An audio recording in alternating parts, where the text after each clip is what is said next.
ایاک نعبد، اے اللہ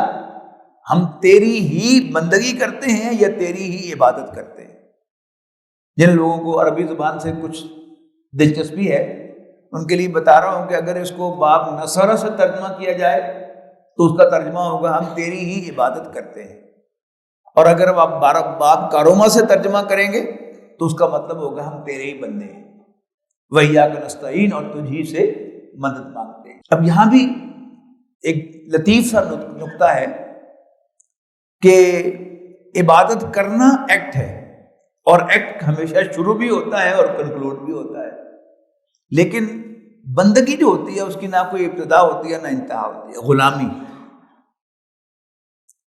عربی کی مشہور ڈکشنری ہے المنجد، اس میں باب کاروما سے جب لیا گیا ہے عبودہ یعبد عبد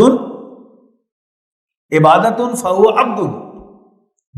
ترجمہ ہے جدی پشتی غلام ہونا۔ تو جب میں کہتا ہوں کہ یا اللہ میں تیرے لیے 2 نفل پڑھتا ہوں تو مجھے 2 روٹیاں دے دے، اللہ تعالیٰ کہہ سکتا ہے کہ مجھے تمہارے 2 نفلوں کی ضرورت نہیں ہے، لیکن مجھے تو 2 روٹیوں کی ضرورت ہے۔ لیکن اگر میں ترجمہ کروں کہ یا اللہ میں تیرا ہی بندہ ہوں، تیرا ہی غلام ہوں اور تجھ ہی سے مانگ رہا ہوں، تو یہ میننگ فل جو ہے وہ پروپوزیشن بن جائے گی، اس لیے کہ مانگا ہمیشہ اپنے مالک سے جاتا ہے۔ تو ایاک نعبد و ایاک نستعین، اے اللہ ہم تیرے ہی بندے ہیں اور تجھ ہی سے مانگتے ہیں۔